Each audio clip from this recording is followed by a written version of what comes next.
ចាសួស្តីបងប្អូនទាំងអស់គ្នាពីសួនសាយកាហ្វាមន្ទីរមានជ័យចាបងប្អូនថ្ងៃនេះវីដេអូនេះខ្ញុំបង្ហាញពីសកម្មភាពចាដែលនេះខ្ញុំនឹងពូម៉ៅដឹកកូនមន់កូនទាចាទៅជូនបងប្អូននៅក្នុងស្រុកបណិតព្រះនឹងបងប្អូនចានៅក្នុងស្រុកបណិតព្រះនៅចិត្តនឹងដែរទេបងប្អូនចាសូមគោរពអញ្ជើញបងប្អូនទាំងអស់គ្នាទស្សនាទាំងអស់គ្នាណាចាអរគុណច្រើន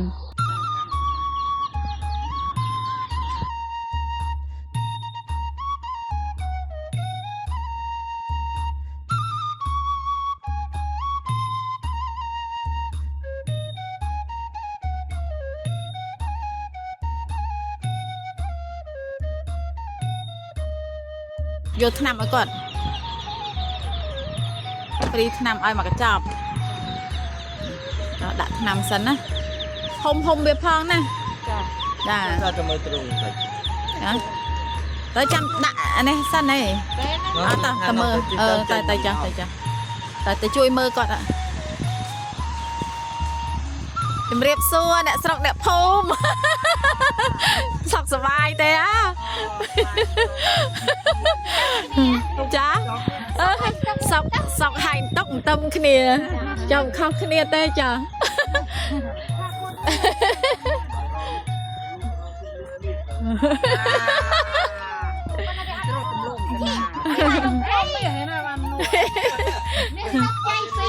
មាសដល់ខ្ចីពេក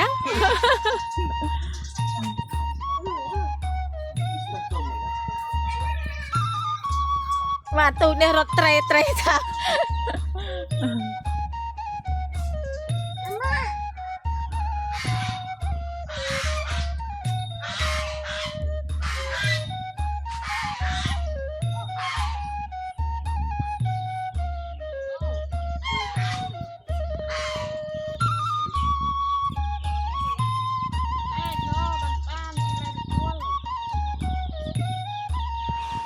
ត្រង់នេះហ៎ណាត្រង់មន់ដាក់ក្នុងនេះហ៎ចិត្តត្រង់ទាហ្នឹងហើយទាจะយប់ឡើងមានអីហុំអត់ហ្នឹងហើយអត់អីទេដាក់អញ្ចឹងបានតែយប់ឡើងហុំវាចិត្តការពារខ្យល់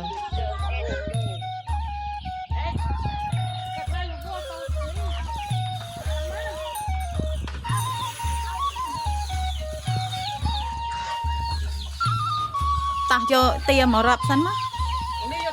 ទាមកនេះមកណែទាដាក់នេះឯងជួយឡើងវិញគេអស់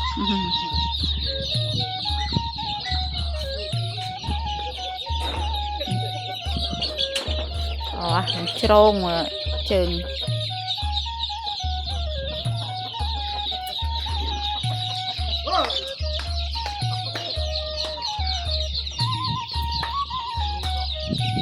អត់ស្រួលអត់ដូចសាចិត្តបើយើងឆ្ងាយវាខ្សោយស្រែករយចំណៃចាអត់ចេះស៊ីនេះតែដឹងបានជាស្រែករយចឹងដាក់ថាសវិញអូនឯងដាក់ថាសតប៉ែតវិញរយវាទៅហ្នឹងហើយចាវាអត់តន់ស្គាល់ចំណៃទេមកវាដើររោលហើយនេះអឺរោមើលទេតែតិចទៅនេះវាចេញពីរត់ទៅផាត់ទៅដល់ណា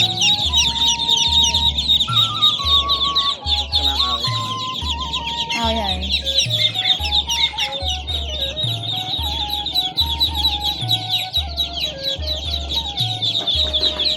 អានេះទៅកាប់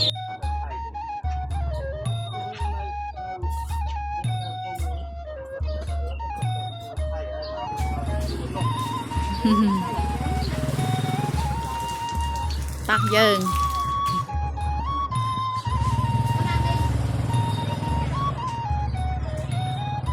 លាសិនហើយ